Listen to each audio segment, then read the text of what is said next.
말씀 듣는 시간이 가장 큰 비중을 차지하는 예배의 형식으로 그렇게 바뀌었어요. 가톨릭 같은 경우에는 의식이 중심이 된 그런 예배를 드렸는데 그것이 많이 변질된 것이다 해서 성경으로 돌아가자고 해서 말씀 중심으로 예배의 형태가 바뀌어졌습니다.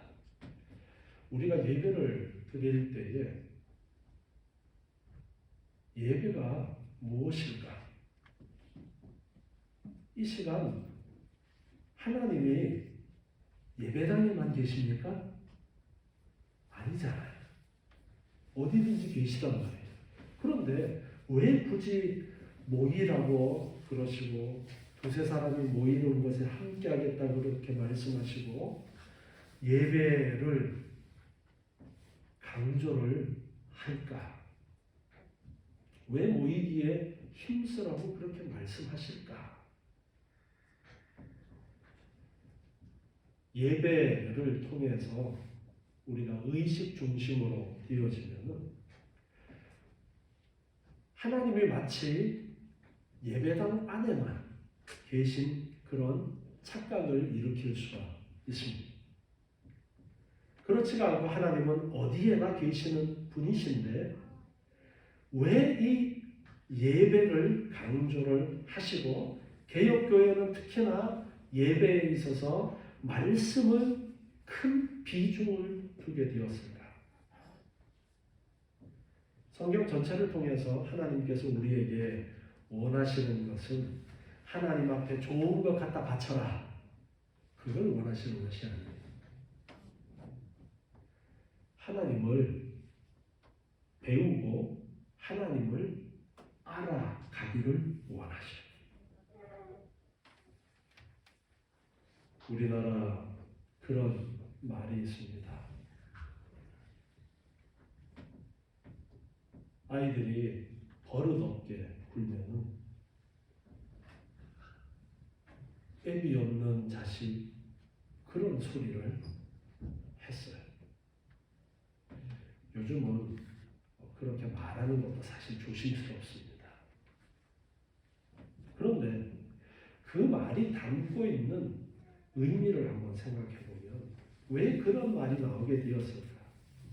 그러면 어릴 때 부모를 잃은 사람들은 다 인간성이 꽝이고 그렇지 않은 사람들은 다 인간성이 좋고 그러냐? 그렇지가 않아요. 그런데 일반적으로 그렇게 될 수 있다라는 그런 것을 염두에 두고 그런 말이 나왔어요. 그게 뭐냐면 끊임없이 부모님들과 접하면서 잔소리를 듣고 자란 사람은 버릇없는 그런 생활을 잘 안 하는데 그렇지 않은 사람들은 버릇없이 구는 경향이 많다라고 해서 그런 말이 나왔어요. 그런데 요즘은 부모들이 더 애를 난리로 키워놓죠. 그냥 뭐 공공장소에 가서 난장판 쳐서 왜 내 새끼 건드리냐고. 그거는 뭐 그렇고 제가 왜 이야기를 드리냐면 우리가 예배를 통해서 하나님을 만나는 이 시간을 통해서 왜 말씀의 비중을 크게 개혁교회는 다시 세팅을 하게 되었느냐? 그거예요. 하나님의 말씀을 들음으로써 하나님을 더 깊이 알아갈 수 있는 그 시간이 중요하다라는 거예요. 그래서 말씀의 분량을 예배의 가장 큰 비중에 두었다라는 거예요. 그리고 우리가 이 설교를 들을 때에 어디에 초점을 맞추어서 이 설교를 들어야 되고 설교자가 어디에 초점을 맞추어서 설교를 해야 될까? 그건 역시 내가 설교를 들으면서 내 마음에 평안을 얻고 내가 복을 받고 거기에 포커스를 맞춰야 되는 것이 아니라 하나님이 어떤 분이시고 하나님께서 원하시는 뜻은 어떤 것이고 성경을 통해서도 하나님께서 무엇을 말씀하시고자 하시는가 거기에 초점을 맞추어서 설교를 하고 거기에 초점을 맞추어서 듣는 사람들도 들으려고 해야 된다. 우리가 이 요한복음을 지금 배우는데 사도 요한이 다른 복음서 우리 성경에 이제 정경으로 그렇게 정리가 되어진 마태, 마가, 누가복음이 이미 요한복음이 기록되기 전에 있었는데 사도 요한이 나중에 이 요한복음을 기록하게 되어진 이유가 특별히 예수님의 어떤 부분을 더 강조를 하기 위해서 이 요한복음이 기록이 되어졌냐 하면은 예수님의 특별히 신성, 하나님 대신에 조금 더 강조점을 두고서 이제 강조를 해야 되겠다.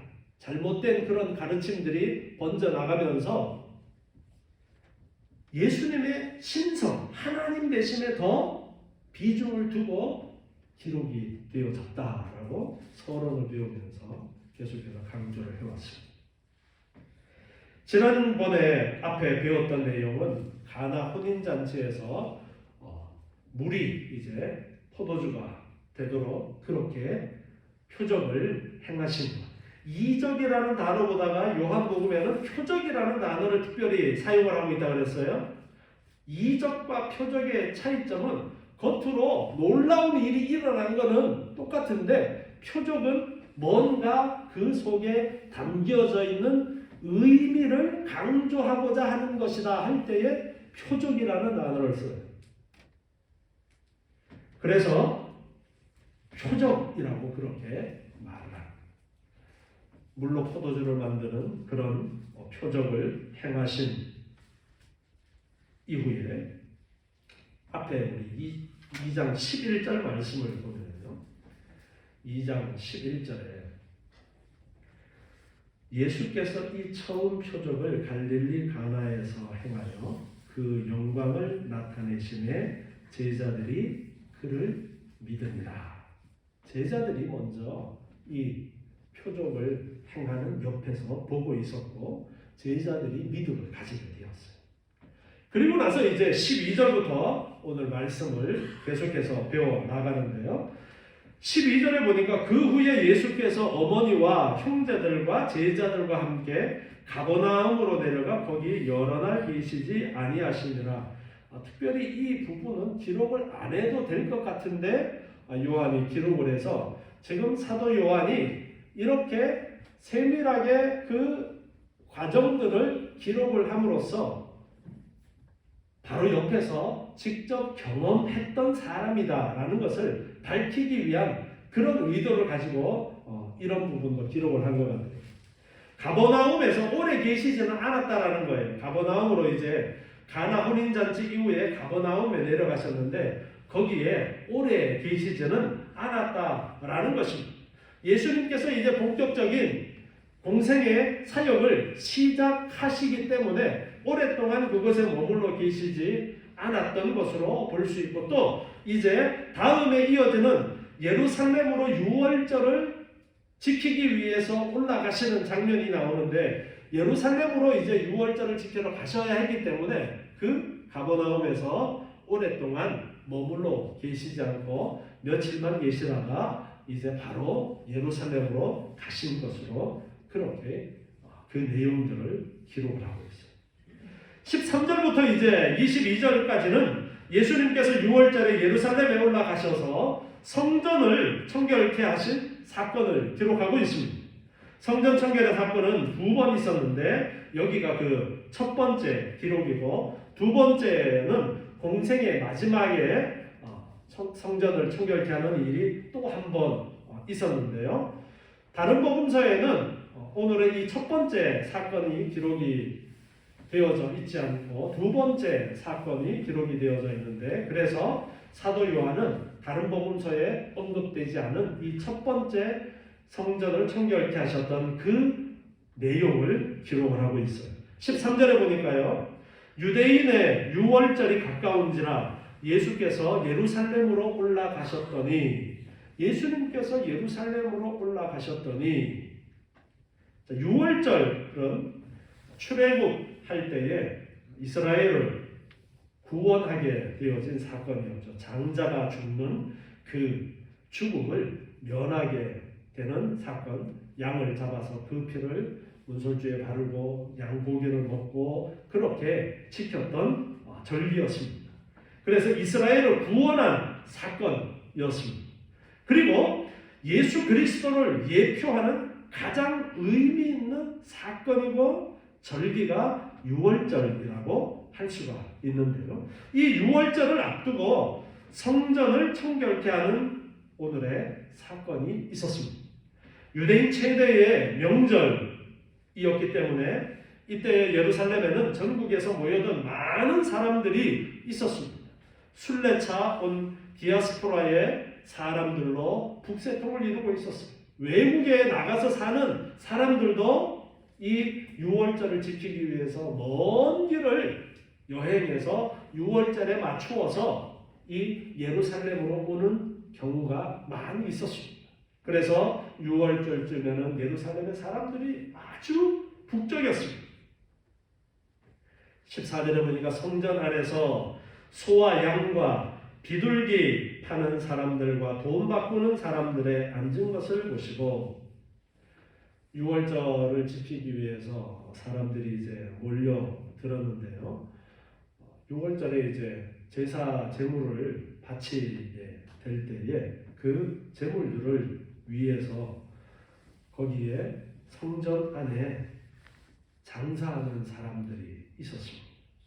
멀리에서 성전을 방문하는 그런 순례자들은 희생 제물을 직접 가지고 올 수 없었기 때문에 예루살렘에서 이제 구매하는 그런 경우가 많이 있었습니다. 이 제물은 흠 없는 것이어야 했고 제사장이 적격 여부를 심사를 했습니다. 그런데 비록 흠 없는 제물이라도 멀리서부터 좋은 것 이제 구별해서 제물로 드리려고 가지고 온 그런 경우들도 제사장이 승인을 해줘야 되는데 제사장이 쉽게 승인을 안 해주고 멀리서 가져온 것은 트집을 잡아서 불합격 판정을 내려요. 그러면은 그 가져왔던 동물들을 다시 가져갈 수 없으니까 파는데 헐값에 그냥 팔아야 되는 거예요.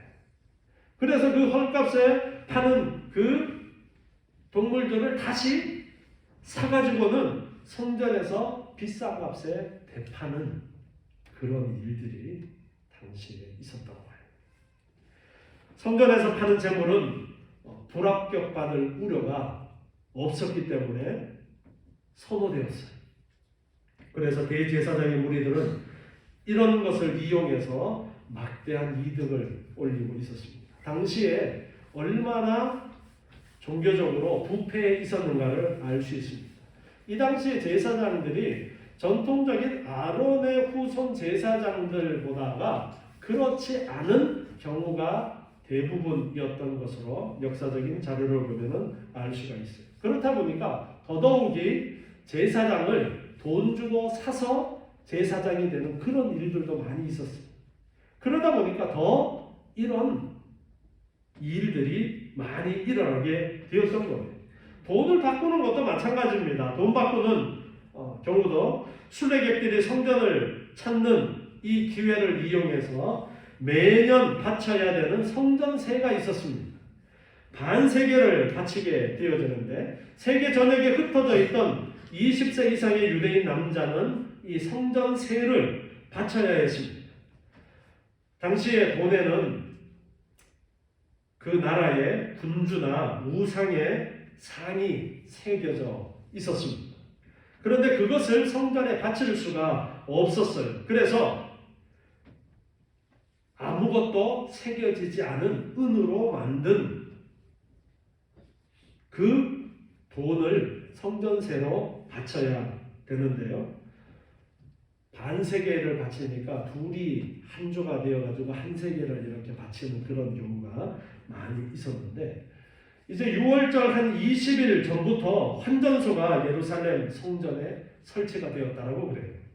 그래서 이제 세상 돈을 교회에서 통용되는, 성전에서 통용되는 돈으로 바꾸는 거예요. 그런데 환전 수수료가 12.5% 정도 되었다 그래요. 아주 폭리를 취한 거죠.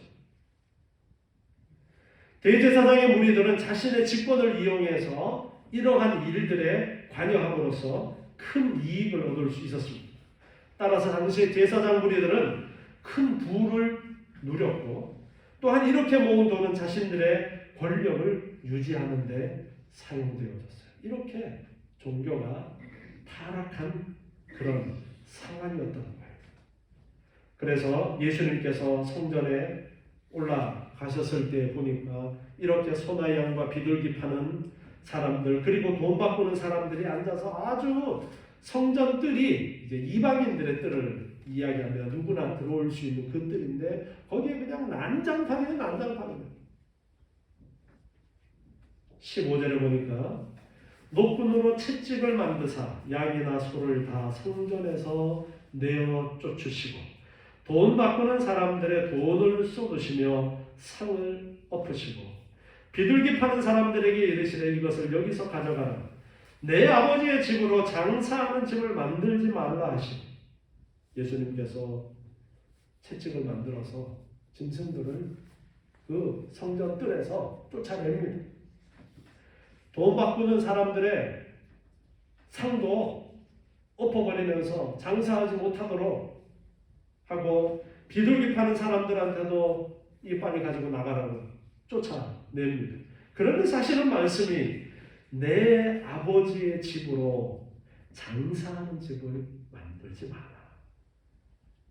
성전을 가리켜서 하나님의 집이라고 보편적으로 그렇게 불렀어요. 그런데 하나님의 집이라고 그렇게 말씀하시지 않고 내 아버지의 집이라고 말씀하시면서 예수님이 하나님의 아들 되심을 강조를 하고 있습니다. 그래서 원어에도 보면 특별히 1인칭을 사용해서 내 아버지 집이라고 그렇게 말씀하고 있습니다. 내 아버지의 집으로 장사하는 집을 만들지 말라. 여기 장사하는 집 만들지 말라 그랬다고 해서 장사하는 것 자체를 예수님은 못하도록 하셨다가 아니에요. 얼마든지 우리가 상거래를 하고 장사해서 우리가 삶을 영위할 수 있어요. 그러나 세속적인 것과 성결되어야 될 것에 구분이 있어야 되는 거예요. 밖에서 팔았더라면 아무 문제가 없었을 거예요. 그런데 그 파는 것이 성전 안에까지 들어와서 그 장사를 하는 것이 문제가 되었고, 그리고 그 장사하는 배후에 종교 지도자들이 같이 연관이 되어서 폭리를 취하는 그런 아주 나쁜 그 일들이 있음을 아셨기 때문에 예수님께서는 그렇게 화를 내시면서 장사하는 사람들을 성전에서 내어 쫓습니다. 17절에 보니까 제자들이 성경 말씀에 주의 전을 사모하는 열심히 나를 삼키리라는 것을 기억하라. 이것은 시편 69편 9절의 말씀의 인용인데요. 다윗이 그 원수들 앞에서 하나님을 위해서 핍박받는 사실을 가리키는 그런 말씀입니다. 그때에 예수님의 제자들은 예수님의 성전을 청결케 하시는 일을 보고서 그가 유대인들 앞에 핍박받으시게 될 것을 예측하게 되었습니다. 저렇게 하면 결코 종교 지도자들의 핍박을 피할 수 없을 텐데 라는 생각을 했을 것입니다. 예수님은 성전으로 비유된 하나님의 교회를 위하여 핍박을 받아 죽으실 수밖에 없었어요. 이미 예수님은 그 모든 것을 염두에 두시고 이 성전을 정결케 하는 이 일을 하셨던 겁니다. 그때에 유대인들이 예수님에게 말합니다. 내가 18절에 보니까요. 이런 일을 행하니 무슨 표적을 우리에게 보이겠느냐.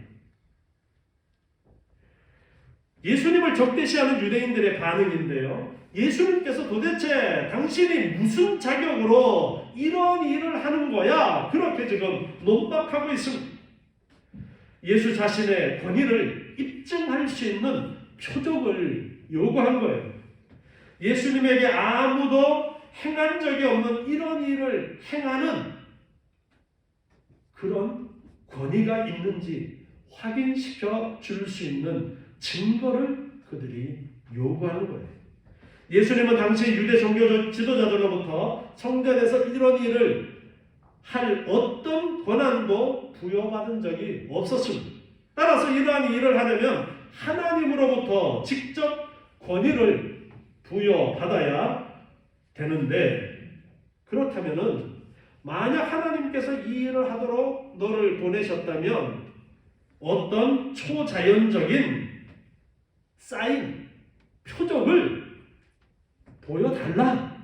지금 그렇게 예수님에게 요구하고 있는 거예요.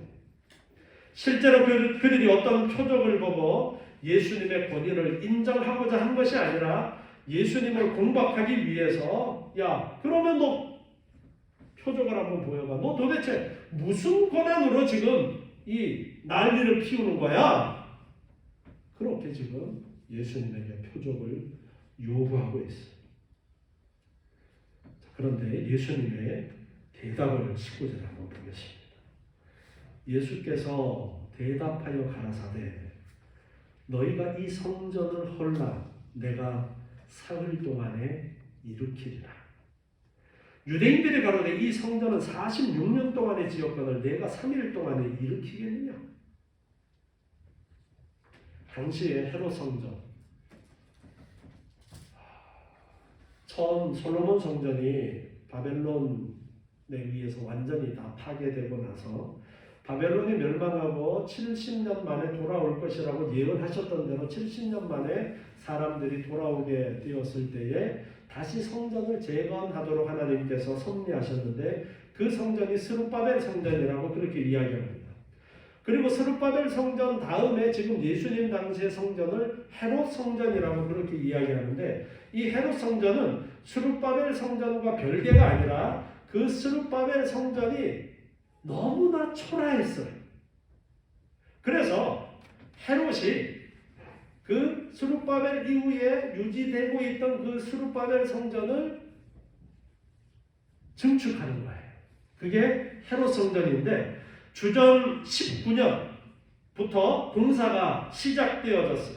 그리고 지금 46년 동안 이 성전 증축하는 일이 예수님 당시에까지 계속 되어지고 있어요. 언제 완공이 되느냐 하면은 주후 46년에 이 헤롯 성전이 완공이 되었다고 해요. 아직까지 완공도 되지 못했는데 몇 년의 시간이 지나느냐니까 46년 동안 성전을 짓고 있는 그 성전을 보면서 예수님께서 말씀하고 있어요. 너희가 이 성전을 헐어라. 내가 사흘 만에 다시 일으키겠다.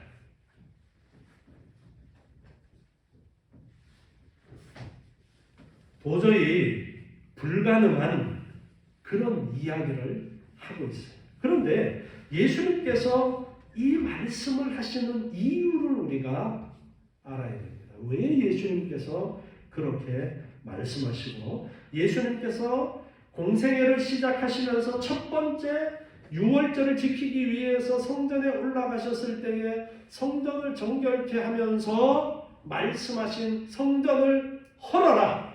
내가 사흘 만에 다시 세우겠다라고 말씀하신 그 이유가 무엇인가를 우리가 알아야 되는 거예요. 예수님께서는 자신의 육체를 염두에 두어서 죽음과 부활에 대한 예언을 하신 거예요. 너희가 이 성전을 헐어라. 그래서 21절에 보면요. 그러나 예수는 성전된 자기 육체를 가리켜 말씀하신 것이다. 이 부분은 이제 사도 요한의 해설이에요. 사도 요한이 이제 해설하는 부분인데 성전된 자기 육체를 가리켜서 말씀하신 것이다.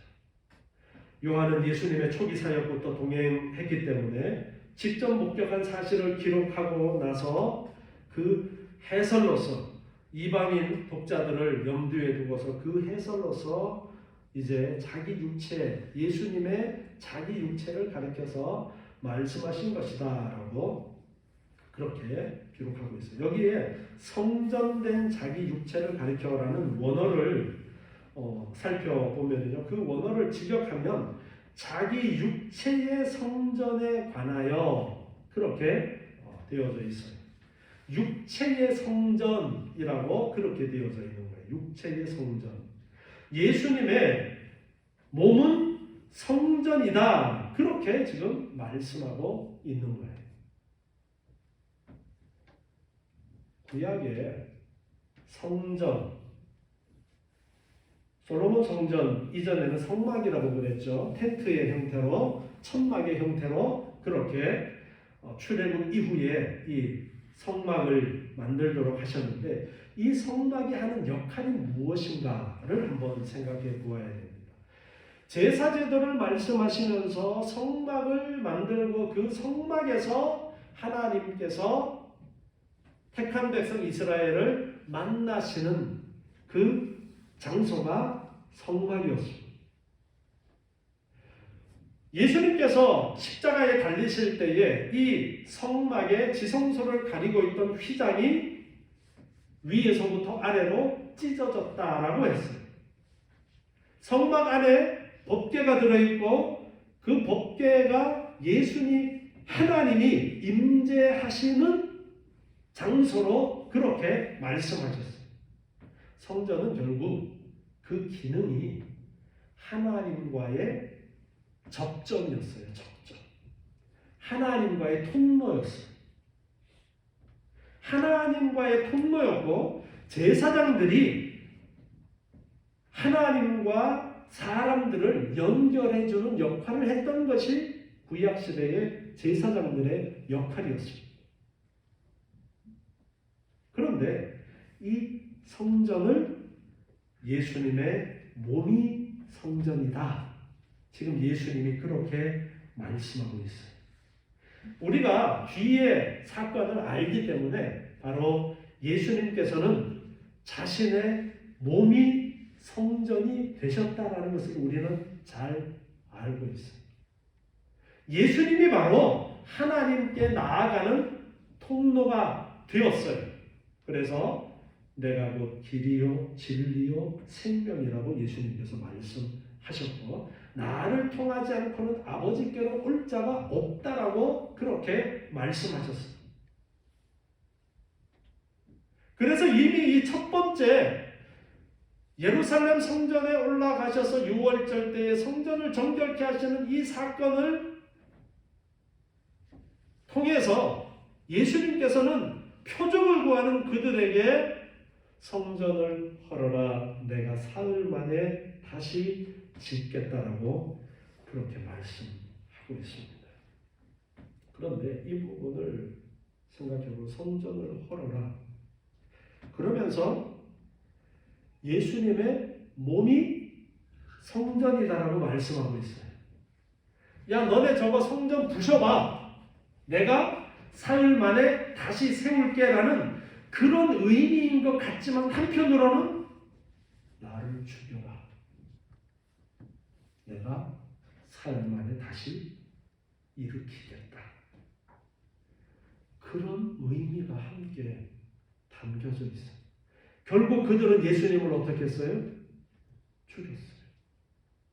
성전을 헐었어요. 그런데 예수님께서는 다시 사흘 만에 부활하십니다. 이 짤막한 말씀 속에 많은 것들이 담겨져 있어요. 이제 예수님께서 오셔서 마지막에 십자가에서 죽으시는 그 일을 통해서 구약의 성전을 통해서 하나님께 나아가던 일들이 이제는 예수 그리스도를 통해서 하나님께 나아가는 일로 바뀌어진다라는 그러한 의미도 예수님께서는 여기에 담아서 지금 말씀하고 계시는 겁니다.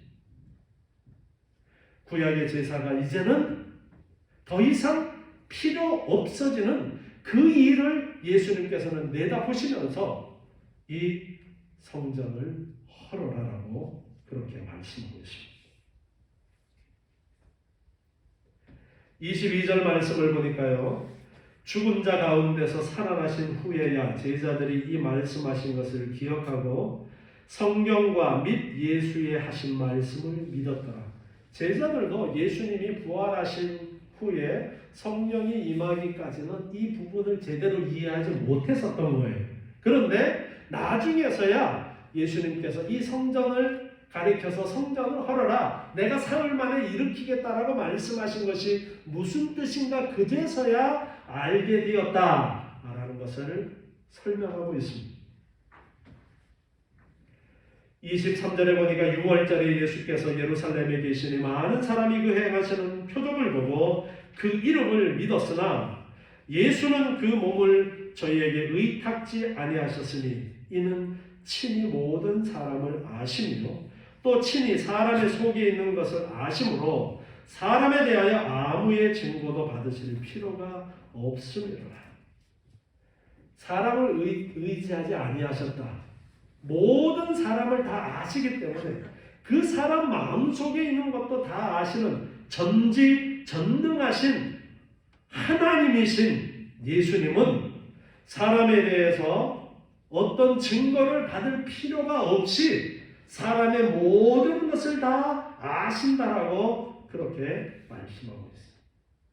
그래서 예수님은 사람을 의지하시지 않았고 예수님이 행하시는 그러한 표적들을 통해서 사람들이 믿음을 갖게 되었다라고 요한이 기록을 하고 있습니다. 오늘 2장 13절부터 25절에서는 예수님께서 예루살렘 성전을 정결케 하신 그 사건이 기록이 되어져 있는데 예수님께서는 성전 내에서 짐승들과 장사꾼들을 모두 내어 쫓으시고 무슨 권세로 이런 일을 행하는지 따져 묻는 유대인들에게 성전을 헐면 사흘 동안에 다시 일으키겠다라고 말씀하셨습니다. 그리고 사도 요한은 예수님께서 일으키겠다고 하신 성전이 곧 성전된 자기 육체를 가리키는 것이라고 그렇게 설명해 주고 있습니다. 이 사건이 보여주고자 하는 것은 구속사적인 그러한 의미입니다. 곧 하나님께 대한 예배의 중심이 이제 예루살렘 성전에서 예수 그리스도의 몸으로 옮겨졌다는 것입니다. 즉 예수께서는 성전 정결 사건을 통해서 당시 타락했던 이스라엘의 신앙을 고발하실 뿐만 아니라 참된 성전의 실체로서 자신을 세상에 지금 계시하고 계시는 거예요. 우리 히브리서 9장 11절부터 말씀을 한번 보겠습니다. 히브리서 9장 11절입니다. 그리스도께서 장래 좋은 일에 대제사장으로 오사, 예수님에 대해서 대제사장이신 예수님에 대해서 설명하는 부분인데요. 손으로 짓지 아니한 곧 이 창조에 속하지 아니한 더 크고 온전한 장막으로 말미암아, 장막이라고 이야기하는 것은 이제 성막, 성전을 이야기하는 것인데요. 12절에 계속해서 보니까요. 염소와 송아지의 피로 아니하고 오직 자기 피로, 짐승의 피가 아니라 자기 피로 영원한 속죄를 이루사 단번에 성소에 들어가셨느니라.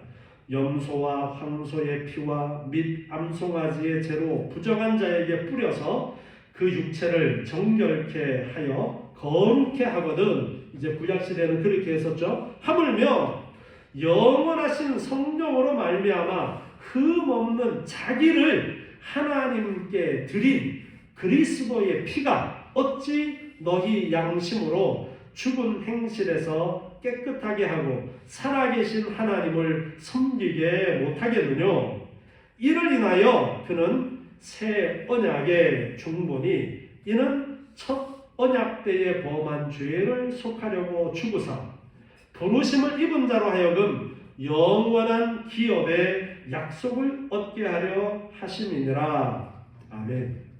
예수님께서 구약의 제사에 빗대어서 예수님 스스로를 제물 삼아 하나님 앞에 제사를 드려서 이제 우리가 하나님께 나아가는 길을 열어주셨다는 것을 가르쳐주고 있습니다. 예수님께서는 지금 이것을 염두에 두고 성전을 헐어라 내가 사흘에 다시 일으키겠다라는 말씀을 하고 계시는 거예요. 오늘날 우리는 이 예수님의 십자가의 은혜로서 이제 예수님의 이름으로 담대히 우리의 죄사함을 얻고 하나님 아버지께 나아가는 그러한 권세를 길을 얻게 되었습니다. 그래서 오늘날 우리는 구약의 제사 의식을 통해서 하나님을 예배하는 것이 아니라 예수님의 이름으로 하나님을 예배하며 하나님께 나아가게 되어지거든요. 오늘 이렇게 주신 말씀들을 통해서 하나님의 뜻이 무엇이고 하나님의 계획하심이 어떤 것인지 어떻게 우리를 구원하시는 놀라운 은혜가 있는지를 가르쳐 주시는 이 말씀을 바로 깨닫고 우리의 믿음이 그저 허공을 향해서 휘두르는 그러한 믿음이 아니라 정말 귀한 말씀을 통해서 우리에게 열어주신 그 귀한 구원의 길을 바로 알고 올바른 믿음을 가지고 예수 그리스도를 통해서 하나님께 나아가는 하나님의 자녀가 되는 놀라운 은혜를 우리가 받았다라는 것을 아시고 더욱더 살아 역사하시는 주인 되신 하나님을 올바로 섬기는 저와 여러분 되시기 바랍니다. 기도하겠습니다. 하나님 감사합니다. 오늘도 주시는 말씀을 통해서 예수 그리스도를 통해 우리에게 열어주신 귀한 구원의 진리를 또한 깨닫습니다. 올바로 구원의 도리를 알고 우리를 향하신 하나님의 사랑과 예수 그리스도의 놀라운 은혜를 알고 바른 믿음으로 나아가는 저희들 되게 도와 주시옵소서. 아버지 하나님, 늘 우리와 함께 하시겠다 약속하신 그 약속을 기억하면서 날마다 감사하고 기도하며 기뻐하는 우리의 삶이 되도록 주님 이끌어 주시고 우리의 이 놀라운 은혜를 또한 세상 많은 사람들에게 증거하면서 예수 그리스도의 그 은혜가 선포되어질 수 있도록 주님 저희를 통하여 역사해 주시옵소서. 예수님의 이름으로 기도드리옵나이다. 아멘.